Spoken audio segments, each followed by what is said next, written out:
في وسط الملعب، عودة من جديد. كرة لا زالت في منطقة وسط الملعب بالنسبة للاعبي المنتخب اليمني. تمريرة في الجهة اليمنى. حذاري يا شباب، حذاري يا شباب، عدم ترك المساحات امام لاعبي المنتخب اليمني. برافو ابعاد الكرة، برافو التقدم، برافو ايضا التراجع واغلاق المساحات امام لاعبي المنتخب اليمني. جول! نعم، الهدف الاول للمنتخب اليمني.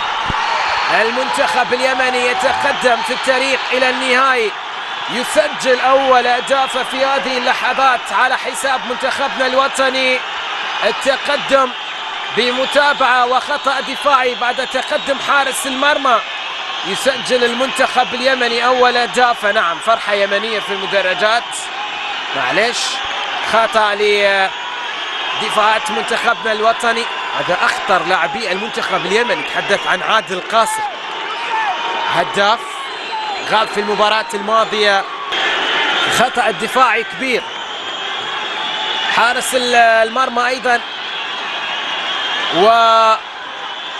وتمركز لاعبي منتخب اليمن. معليش، ان شاء الله منتخبنا الوطني قادر على العودة، قادر على تصحيح المسار، قادر ان يتواجد في المباراة النهائية بإذن الله تعالى. معليش، هدف يأتي بهذا التوقيت خير من ان لا يأتي في اوقات متأخرة من شوط المباراة.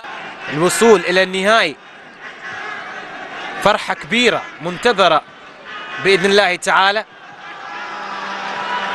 كرة الآن فيها محاولة للمنتخب اليمني، إرسال الكرة في الجهة اليمنى، محاولة في لعب كرة عرضية، تسديدة. الهدف الثاني للمنتخب اليمني. نعم، يسجل الهدف الثاني اللاعب عادل قاسم، يتقدم على حساب منتخب الإمارات.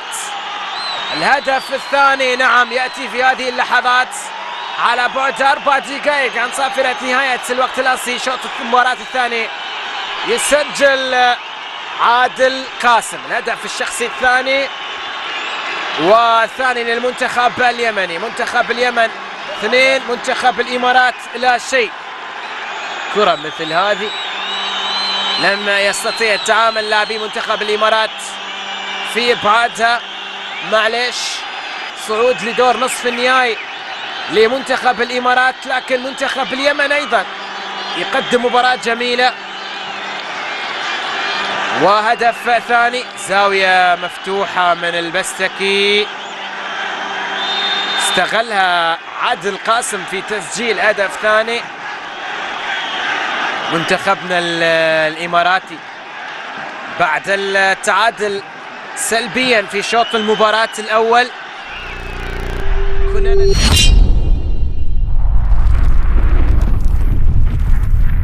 لا تنسوا الاشتراك في القناة ليصلكم كل ما هو جديد.